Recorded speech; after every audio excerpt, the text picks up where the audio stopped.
BPL ফাইনালের পরদিন থেকেই চ্যাম্পিয়ন্স ট্রফিকে সামনে রেখে শুরু হবে বাংলাদেশ দলের অনুশীলন ক্যাম্প। চলতি মাসের ১৯ তারিখ থেকে মাঠে গড়াবে এবারের চ্যাম্পিয়ন্স ট্রফির আসর। তবে এই টুর্নামেন্টকে সামনে রেখে অন্য দলগুলো যেখানে ওয়ানডে সিরিজ খেলতে ব্যস্ত, সেখানে ঠিক তার উল্টো পথে বাংলাদেশ। বাংলাদেশের প্রিয় সংস্করণ ওয়ানডে। দেশের ক্রিকেটের অর্জনের হিসাব করতে গেলে এ সংস্করণের অর্জনের পাল্লাটাই সবচেয়ে বেশি ভারী। প্রিয় হলেও এ সংস্করণেও ক্রিকেটারদের মানিয়ে নেওয়ার বিষয় থাকে। তবে প্রশ্ন, ওয়ানডে সংস্করণের চ্যাম্পিয়ন্স ট্রফির আগে বাংলাদেশ কতটা প্রস্তুত? কতটুকু প্রস্তুত, সেই প্রশ্নের উত্তর বাংলাদেশ দলই বলতে পারবে। তবে টুর্নামেন্টের আগে ওয়ানডে খেলার মধ্যে নেই বাংলাদেশ। আফগানিস্তান ও বাংলাদেশ ছাড়া বাকি 6 দলই চ্যাম্পিয়ন্স ট্রফির আগে ওয়ানডে খেলবে। ভারত ও ইংল্যান্ডের 3 ম্যাচের ওয়ানডে সিরিজ শুরু হয়েছে।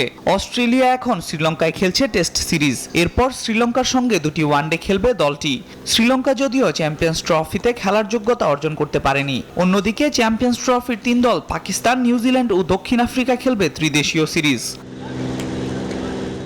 বাংলাদেশের ক্রিকেটাররা যদিও খেলার মধ্যেই আছেন, তবে সেটি টি-20 সংস্করণে। এর উপর এবারের বিপিএল বাংলাদেশের ক্রিকেটারদের কতটুকু প্রস্তুত করতে পারছে সেটি নিয়েও আছে প্রশ্ন।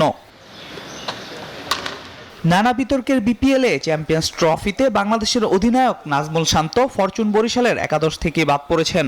মুশফিক, জাকের আলী সহ জাতীয় দলের অনেক ক্রিকেটারই নিজেদের সেরাটা দিতে পারেননি। এর আগে সর্বশেষ ওয়ানডে সিরিজে ক্যারিবীয়দের বিপক্ষে আছে ৩-০তে সিরিজ হারার স্মৃতি। সিরিজের শেষ ম্যাচে তো ৩২১ রান তুলেও হেরেছিল বাংলাদেশ। এর আগে নভেম্বরে আফগানিস্তানের বিপক্ষে ওয়ানডে সিরিজেও হেরেছিল শান্তরা।